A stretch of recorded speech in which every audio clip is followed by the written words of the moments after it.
Luquia is a tiny town nestled high in the Andes Mountains in Peru, more than 17,000 feet above sea level. It's not much of a town, really, just a small cluster of modest adobe dwellings scattered around plots of land where descendants of the ancient Incan Empire cultivate potatoes, barley, and beans. There are no stores at all. The nearest commerce is a 3.5-hour bus ride along a treacherous mountain road. No television signals reach Luquia, and the several hundred people who live here couldn't afford to buy a television set anyway. The average income is less than $1 a day. They live in extreme poverty.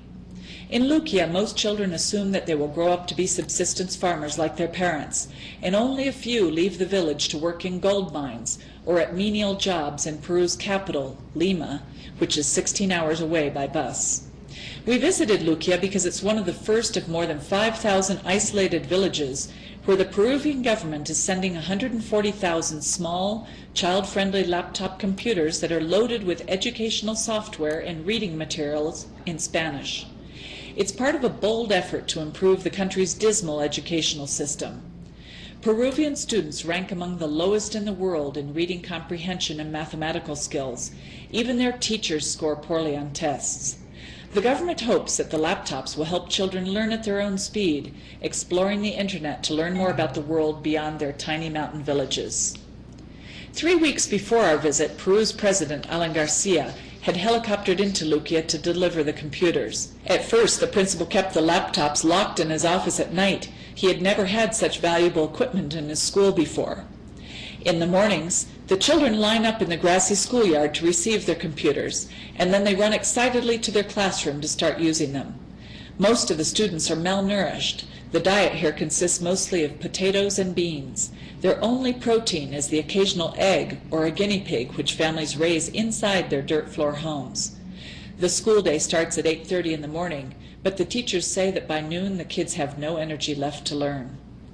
Teacher Pedro Santana, who also is a school principal, is learning along with the children, as he has never used a computer before. Santana and the school's 2 other teachers were given just a week of training in how to use and repair the sturdy laptops, which are built to withstand dust, moisture, and the not-so-occasional crash to the floor.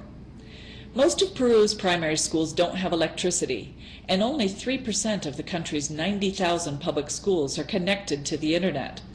Luquia has electricity and recently got a satellite dish for internet access, but it suffers from frequent blackouts that can last for hours. The government plans to provide more remote schools with small solar panels to power each student's laptop, whose batteries last for 3 hours. Luquia's primary school teachers seem enthusiastic about the laptops.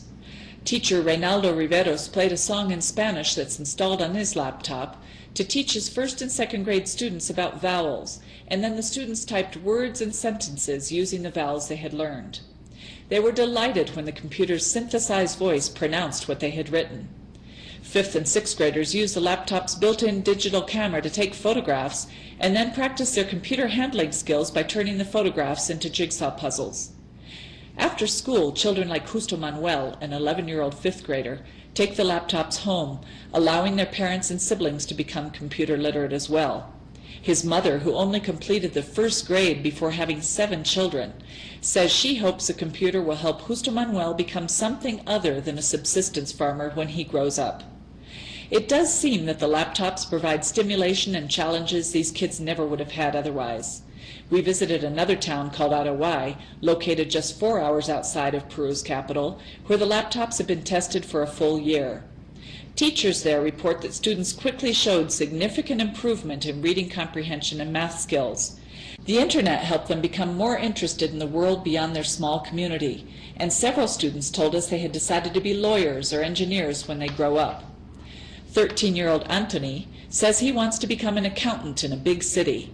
9-year-old Yesenia wants to be a cabaret singer, following in the footsteps of a woman from Araguay whose music video the children have watched repeatedly on YouTube.